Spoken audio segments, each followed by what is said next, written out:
NCP এখন জামাতের মস্তিষ্ক দ্বারা পরিচালিত হচ্ছে। জামাতেরই আর একটা শিশু সংগঠন। আর যাদের মতন যারা যুক্ত হয়েছিলেন সব কিন্তু বিদায় নিয়েছেন। এখন যারা আছেন অধিকাংশই শিবির এবং জামাতের সাবেক কর্মী এবং নেতা। তার মানে এনসিপিকে আমি কিভাবে নতুন বন্দোবস্তের দল কিংবা নতুন দল বলি? এনসিপি এখন জামাতের মস্তিষ্ক দ্বারা পরিচালিত হচ্ছে। জামাতেরই আর একটা শিশু সংগঠন। যে কথা এটাকে আমাদের একজন কলামিস্ট সাংবাদিক আশরাফ কায়সার ভাই বলেছিলেন, শুনেছিলেন আপনারা? অর্থাৎ এনসিপি এই মুহূর্তে জামাতের একটি শিশু সংগঠন। এনসিপি যে শিশু সংগঠন এই কথা আসলে আশরাফ কায়সার ভাই কেন বললেন? কারণ এর আগে জামাতের সেক্রেটারি জেনারেল তিনি বলেছিলেন বাপের থেকে বাড়তেছেও না। তার মানে কি জামাত ইসলাম নিজেই বাংলাদেশে এস্টাবলিশ করে দিয়েছে যে এনসিপি জামাতের শিশু সংগঠন। তো এরকম বক্তব্য আমি অনেক দিতে পারবো, যে কারণে আসলে আমি এখন জামাত এবং এনসিপির শত্রু। যে আমি যে সময় টক শোতে যাই বা এই কথাগুলো বলি কোনো উত্তর নাই। সুতরাং রাশেদ খানকে ধরো, ব্যক্তিগত আক্রমণ করো যে রাশেদ খান নব্য বিএনপি, কিন্তু তারা ভুলেই গেছে যে এনসিপিতে যা আছে সবই নব্য, সবই জামাত শিবিরের, তাই না? তো জামাত শিবিরের লোকজন এনসিপি করলে সমস্যা নাই, রাশেদ খান বিএনপি করলেই সমস্যা। আবার প্রশ্ন হলো, রাশেদ খান তো গণ অধিকার পরিষদের সাধারণ সম্পাদক ছিল, হঠাৎ করে সে বিএনপিতে যাওয়ার পরে এত বড় দায়িত্ব পেল, তাও আবার রাজনৈতিক সহকারী, সে তো কখনো বিএনপির রাজনীতি করে নাই। দেখেন, এনসিপির লোকজনও জানে যে আমি মাননীয় প্রধানমন্ত্রীর সাথে অনেক আগে থেকেই কাজ করি, কাজ না করলে তো হঠাৎ করে দায়িত্ব দেয় না।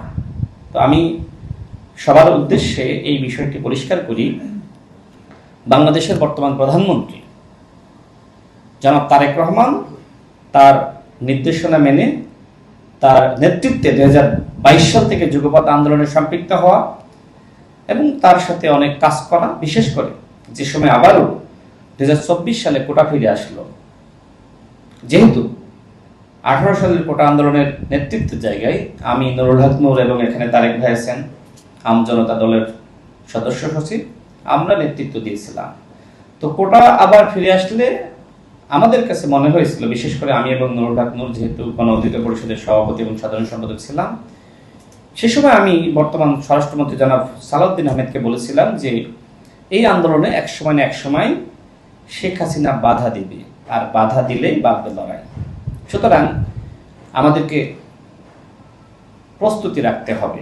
এখন থেকেই ছাত্র দল বা যারা বিএনপির সাথে যে সকল দল যুক্ত, তাদের ছাত্র সংগঠন এবং যুব সংগঠনকে আমাদেরকে যুক্ত রাখার ব্যাপারে ভাবতে হবে। এবং তিনি বাংলাদেশের বর্তমান মাননীয় প্রধানমন্ত্রী তার সাথে আলোচনা করেছিলেন, এবং সেই শুরু থেকেই জনাব তারেক রহমান বাংলাদেশের মাননীয় প্রধানমন্ত্রী তার নির্দেশনায় বর্তমান স্বরাষ্ট্রমন্ত্রী আমি নুরুল হক নূর, ছাত্র দলের সভাপতি রাকিবুল ইসলাম রাকিব, সাধারণ সম্পাদক নাসিরউদ্দিন নাসির, বিশেষ করে আমরা এই কয়েকজন একসাথে কাজ করছিলাম এবং অনেক বিষয়ে সমন্বয় হয়েছিল। আমি আজকে একটা ভিডিও দেখছিলাম, আমি শেয়ারও দিয়েছি।